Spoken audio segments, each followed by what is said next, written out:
How's it going, gamers? This is RebelX here in the War Room, and today we're looking at Dragon Age Inquisition. Gameplay Tips and Tricks Part 1. Dragon Age is such a huge game, it's going to take quite a few gameplay tips and tricks videos to really try to assist you guys in doing the best you can to try to conquer Dragon Age. So this will be our first video we're going to do on it, and so we're going to show you guys quickly as to what to do in this massive open world when you enter your very first region, what type of character classes you should pick. So let's get into that right here, right now. Alright gamers, now there are three classes. There's the Rogue class and the Warrior class and the Mage. Now the Rogue class has both a dual-wielding blade and also an archery class. Now the interesting thing about the Rogue class is a hit-and-run type character, but also too is that they are very much an assassin type class. So if you like sneaking around, backstabbing your enemies, and really getting the drop on them, then definitely the Rogue class is the class for you. They also can set up traps, booby traps, to capture other enemies and to get them ensnared as well. Now, the Warrior class is your frontline soldier. The Warrior class has two different forms, the two-handed and the weapon and shield class. Now, the Warrior class, you will always see them on the front lines. These are the guys who are going to be having those big bulky shields. They can block magic and range attacks. They're also the guys who are going to be able to knock enemies down, tear them to shreds with axes and swords. So if you're that kind of fighter, I highly recommend that you pick the Warrior class. Now, the final class is the Mage class. And the Mage class will specialize in all sorts of magic from all the different types of elements, fire, ice, wind, you name it. Now, the thing for me is that I chose to play as a Mage class in this game because the Mage is the most challenging out of all of these classes. Because at the beginning of this game, your character is very, very weak. So if you're not careful, you really have to strategize how you want to play here. You can easily die quite a bit at the beginning stages of this game. So if you're looking for a challenge, I recommend you play the Mage. Now let's dive into the world itself. Now as you can see, this is just one area of the game, people. One area in the game, and there's so much to do. But the first thing you should do is set up camps.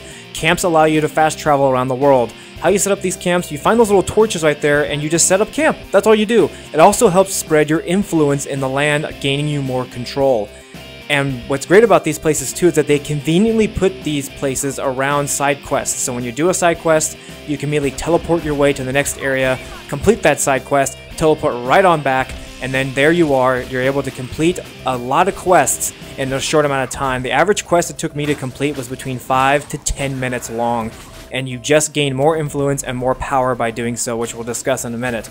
The next thing too are closing up rifts. Now there's two different ways you can close up rifts. You can either kill all the demons surrounding a rift before the rift will automatically reset itself. It will lose power once all of its demons are dead, but then it will spawn new enemies, some stronger, some the same.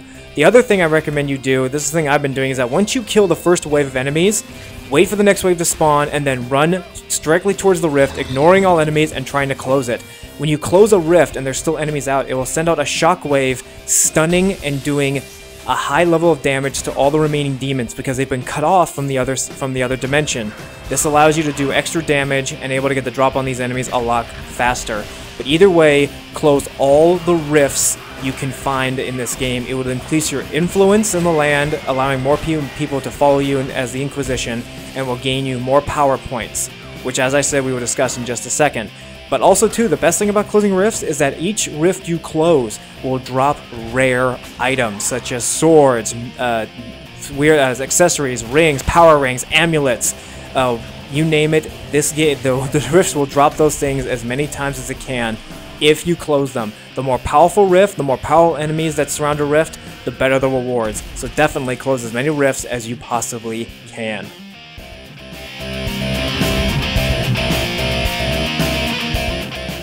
Alright gamers, now doing all the side quests and all this thing, what does that get you? Well, it gets you that, power. Now what is power? Now first of all, every time you gain enough influence in a world, it allows you to spend Inquisition perks. Now these perks can range to how powerful your forces are, what type of secrets you can unlock, certain agents, connections with other factions, you name it, and also too, just how your Inquisition is looked upon around the world. This also increases abilities that your character has, such as better dialogue, allowing you to connect with better characters, more weapons you can unlock, and so on and so forth. So the more influence you gain around the world, the better off you'll be. Now, power allows you to send your forces and allows your forces to grow. Power allows you to send different people to different areas. For example, you can scout different territories, you can negotiate with other territories, you can conquer other territories because you have enough power. As you can see, this special card right here, Scout the Highlanders, will allow me to take a look at this area for 1 power point. Now, what's best about this too is that even with these power points, you're running the risk of losing agents or even losing key characters if you're not smart. But having a lot of power points allows you to upgrade your faction a lot quicker. And you get those power points by doing side missions, closing up rifts, and overall just helping out the citizens of the land. So you owe it to yourself to try and help as many people as you can. But also too, is setting up every camp available in every single land to increase your influence. That's the best way you're going to be able to conquer this game and gain enough power very early on in this game to make it a lot easier to conquer the first beginning levels of Dragon Age Inquisition. Alright gamers, hope you liked our quick look at gameplay tips and tricks here to allow you guys to conquer the first couple of hours of Dragon Age Inquisition. We're going to be posting a lot more videos on this game, a lot more videos. So be sure to stay tuned to the War Room, feel free to like, share, and subscribe, and we will see you guys next time.